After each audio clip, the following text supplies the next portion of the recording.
తెలంగాణ ప్రభుత్వం పెద్ద ఎత్తున పెట్టుబడులు ఆకర్షిస్తున్నామని చెబుతోంది. అమెరికా టూర్కు వెళ్తే ఎంఓయూల వరద వస్తోంది. దావోస్ వెళ్తే లక్షల కోట్ల పెట్టుబడుల ఒప్పందాలతో తిరిగొస్తారు. ఇప్పుడు జపాన్లోనూ తెలంగాణ ప్రభుత్వ బృందం అదే జోరు చూపిస్తోంది. దీనంతటికీ కారణంగా తెలంగాణ ప్లస్ పాయింట్లను ఉపయోగించుకొని సమర్థంగా మార్కెట్ చేసుకోవటమే. అలా చేస్తోంది తెలంగాణ ప్రభుత్వమే కానీ దాని వెనక కర్త కర్మ క్రియ మాత్రం జయేష్ రంజన్. తెలంగాణ ముఖ్యమంత్రితో కూడిన అధికార బృందం జపాన్లో పర్యటిస్తోంది. మెట్రో రైలుకు రుణాలతో పాటు పలు సంస్థల పెట్టుబడుల ప్రణాళికలకు అక్కడ ఒప్పందాలు చేసుకుంటున్నారు. దావోస్లో అయినా అమెరికా పర్యటనలో అయినా తెలంగాణ ప్రభుత్వం పెద్ద ఎత్తున పెట్టుబడుల ఒప్పందాలు చేసుకుంటూ అందరినీ ఆశ్చర్యపరుస్తోంది. రాజకీయ పార్టీలు ఎవరు అధికారంలో ఉంటే తామే ఇన్ని పెట్టుబడులు తెచ్చామని క్లెయిమ్ చేసుకుంటూ ఉంటారు. నిజానికి ఆ క్రెడిట్ వాళ్ళదే, ఎందుకంటే ప్రభుత్వం వారిది. కానీ అసలు ఈ పెట్టుబడుల సూపర్ పవర్ మాత్రం జయేష్ రంజన్ ఐఏఎస్. బీఆర్ఎస్ అధికారంలో ఉన్నప్పుడు కేటీఆర్ ఎక్కడ ఉంటే జయేష్ రంజన్ అక్కడ ఉండేవారు. ఆయన ఐటీ, ఎలక్ట్రానిక్స్, ఇండస్ట్రీస్, కామర్స్ విభాగాలను సుదీర్ఘంగా చూస్తున్నారు. పెట్టుబడులను ఎలా ఆకర్షించాలో జయేష్ కు బాగా తెలుసని చెబుతారు.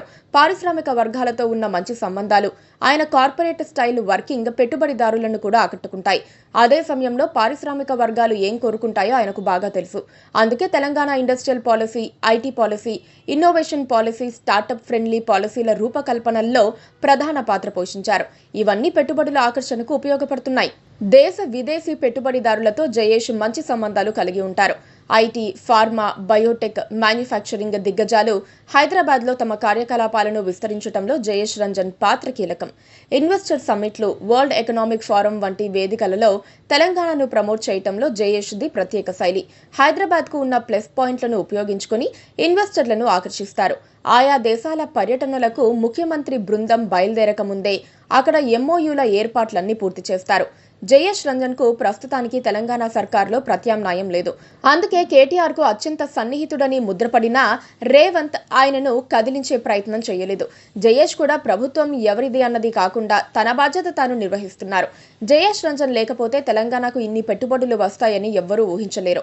జయేష్ రంజన్ కు పోటీగా తమిళనాడు ప్రభుత్వ ఇన్వెస్ట్మెంట్స్ విభాగంలో కీలకంగా పనిచేసిన వ్యక్తిని ఏపీ ప్రభుత్వం అపాయింట్ చేసుకున్నా ప్రయోజనం ఉండటం లేదు.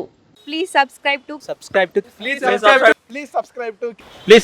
KTV Telugu. KTV Telugu. KTV